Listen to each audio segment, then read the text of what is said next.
It was a quiet morning in January of 49 BCE when Julius Caesar stood on the banks of the Rubicon River. What lay before him was not just a shallow stream, but the boundary between peace and war.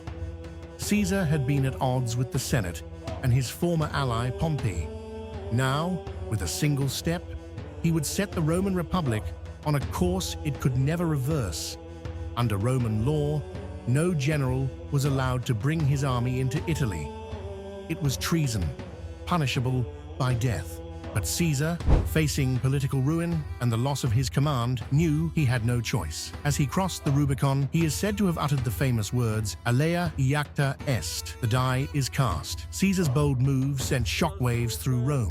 His former ally, Pompey the Great, who once stood by Caesar's side as part of the first triumvirate, now found himself in a bitter conflict against the man he had once trusted. The Republic, already fractured by ambition, descended into civil war. Pompey was no ordinary opponent. A brilliant general, Pompey commanded the support of the Senate and the legions of Rome.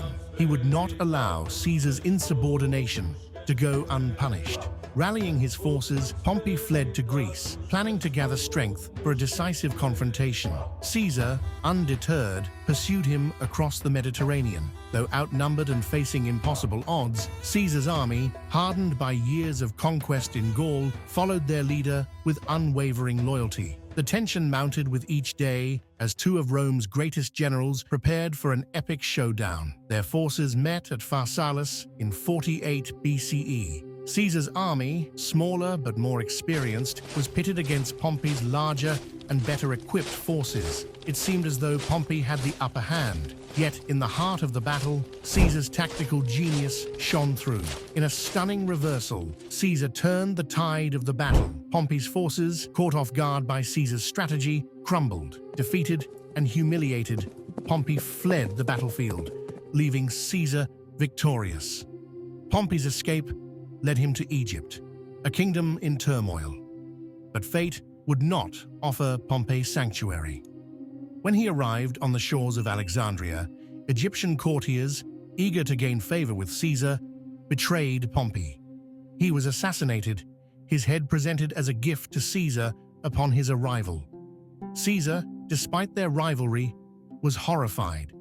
Pompey had been a Roman consul, his one-time ally. His death at the hands of foreigners was not a victory for Caesar, but a mark of how far the Republic had fallen into chaos. In Egypt, another story began to unfold. Caesar found himself entangled in the dynastic struggle of the Ptolemaic kingdom. Here, he encountered the brilliant and ambitious Queen Cleopatra, who sought Caesar's aid in securing her throne. Cleopatra, a ruler of immense charm and intellect, knew how to captivate the Roman general. She saw in Caesar the key to her future, and in her, Caesar saw the chance to extend Roman influence over Egypt. Their fates became intertwined, not only in politics, but in passion. While in Egypt, Caesar helped Cleopatra secure her rule, ensuring Rome's influence over the rich and powerful kingdom. But the civil war in Rome was not yet over. Even after defeating Pompey, Caesar's path to ultimate power remained fraught with danger. Caesar had won the battle, but could he win the war? As he returned to Rome, new threats emerged, and the price of power grew ever steeper.